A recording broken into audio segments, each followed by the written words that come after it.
लवकर या बरं का तुम्ही, परत उद्या म्हणू नका मला विचारलं नाही म्हणून.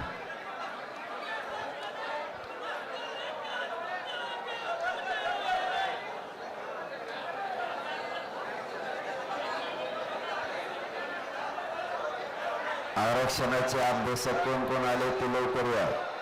किती वाजले आता?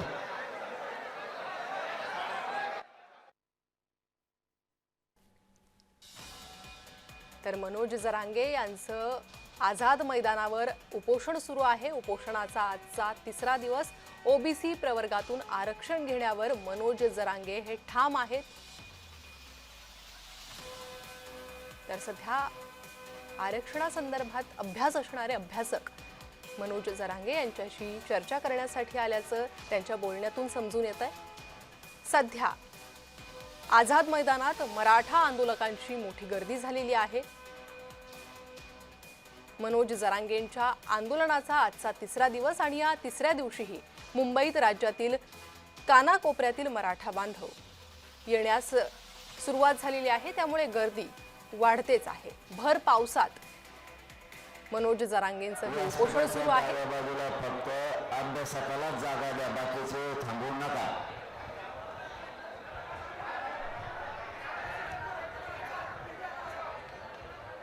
व्यासपीठाच्या डाव्या बाजूला फक्त अभ्यासकाला, तज्ञ लोकांना, कोण वकील आले असते आरक्षणाचे अभ्यासक त्यांना जागा द्या. कायद्याचे तज्ञ, आरक्षणाचे तज्ञ, आरक्षणाचे अभ्यासक, वकील यांनी डाव्या साईडला थांबा व्यासपीठाचा. बाकीच्यांनी बाजू सरका. तिथे 2-4 लोकांना राहून वकिलाला अभ्यासाला 12 वाजता बसवर.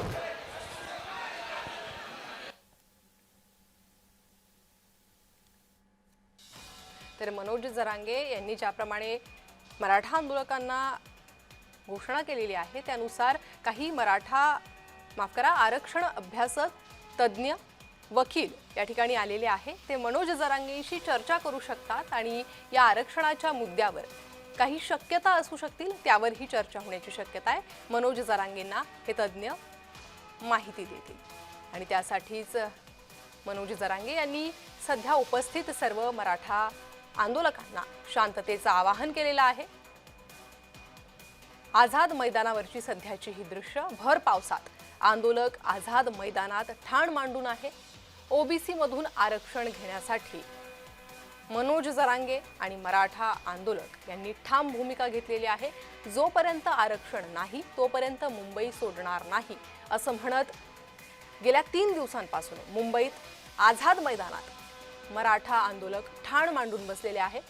केवळ आझाद मैदान नाही तर तिकडे नवी मुंबईमध्येही मराठा आंदोलकांची गर्दी पाहायला मिळते. सीएसएमटी बाहेरही तीच गर्दी पाहायला मिळालेली आहे. मुंबईतील अनेक रेल्वे स्थानकांवर मराठा बांधव दिसून आलेले आहे. त्यासोबतच मुंबई महापालिकेसमोरही मराठा आंदोलकांनी ठिय्या मांडलेला आहे. तर मनोज जरांगेंना आजच्या दिवस मुदतवाढ देण्यात आलेली आहे. हे उपोषण करण्यासाठी 2 वेळा त्यांना उपोषणासाठी मुदतवाढ दिली आहे. सुरुवातीला परवानगी नाकारण्यात आली होती, मात्र त्यानंतर परवानगी देण्यात आली आहे.